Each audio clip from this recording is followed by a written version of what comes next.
Il y avait une fois dans les contrées napolitaines du Moyen-Âge un jeune seigneur nommé Federigo. Il aimait cependant et avant tout le jeu. Un jour que Federigo rentrait au logis après une chasse, la meilleure qu'il eût encore faite, Jésus-Christ, suivi des saints apôtres, vint frapper à sa porte. Mais, quelle fut sa surprise! En trouvant ce vin plus délicieux qu'aucun de ceux qu'il n'avait jamais goûté, il se leva comme indigne de manger en si sainte compagnie.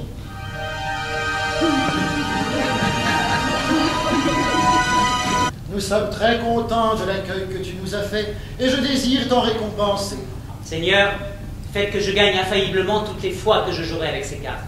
Jésus-Christ exauça ce vœu comme les deux premiers, puis, d'un geste adressé à sa suite, signifia qu'il était temps de partir, d'autant que celle qui l'incarnait devait rejoindre sa loge au plus vite pour se déshabiller et endosser un nouveau costume, ce qui nécessitait une extraction immédiate et totale de la scène. Federigo s'était muni d'un jeu de cartes parfaitement identique au jeu béni, afin de pouvoir au besoin le substituer à l'autre, et en perdant une partie sur 3 ou 4, écarter tout soupçon de l'esprit de ses adversaires. Ce que l'on voulait, c'était gagner davantage, toujours plus que quoi? Une nuit derrière le presbytère, j'allais retrouver le révolutionnaire.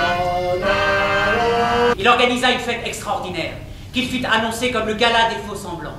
Bonsoir mesdames, bonsoir mesdemoiselles.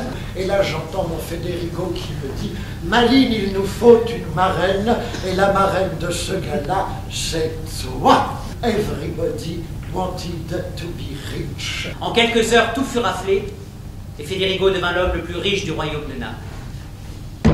La nuit était tombée. Mais tandis que la foule en liesse célébrait la ruine des seigneurs, Federigo se retira dans ses appartements. C'est ainsi que la mort lui apparut. Je suis la mort et je te salue, je viens te délivrer des souffrances de l'existence. Quelle souffrance! Ainsi qu'il l'avait promis, il fit disparaître tous les butins amassés. Il jetait par-dessus bord tous les sacs contenant les pièces, l'or et les pierres précieuses. Tu n'es pas en train de te payer la figure. Elle doit être fort coûteuse, et je n'hélas plus d'argent pour ce genre de marché. Alors Federigo jeta 3 fagots sur le feu, ce qui en un instant mit la mort au supplice. Ah, pitié, je sens brûler mes vieux os. Je t'accorde 40 années de santé. Enfer, enfer, enfer, nous voici.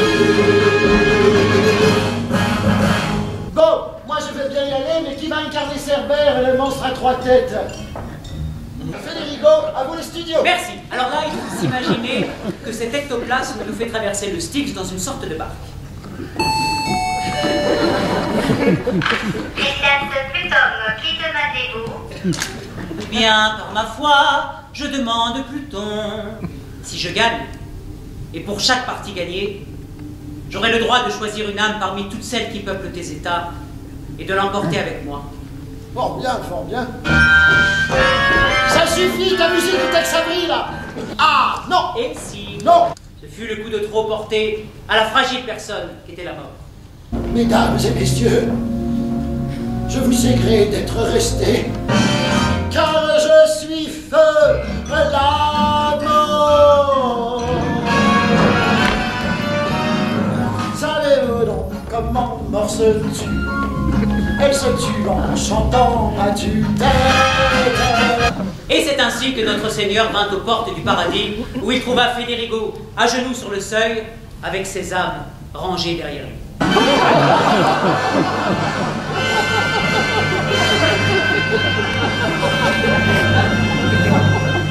Qu'est-ce que c'est? Notre Seigneur, je vous salue et vous demande l'hospitalité.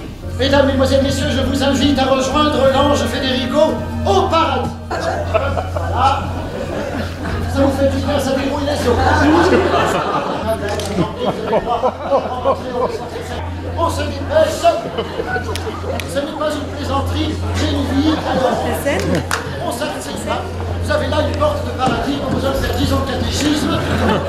Pour ça, Ah, ça y est. bon. Bien, mesdames, messieurs, bienvenue dans le paradis. Bienvenue dans le décor. Alors, pourquoi vous avoir fait traverser le 4e mur? À cette question, je répondrai par une autre question. Mais qu'est-ce que vous foutez là? Vous savez l'illusion que nous prodiguons. Et d'ici, nous savons que vous savez. Et vous savez que nous savons que vous savez. Mais pour en finir, sachez enfin que ce que vous ne savez pas, ça, Dieu seul le sait. Et s'il y avait moyen de savoir ce qu'il sait,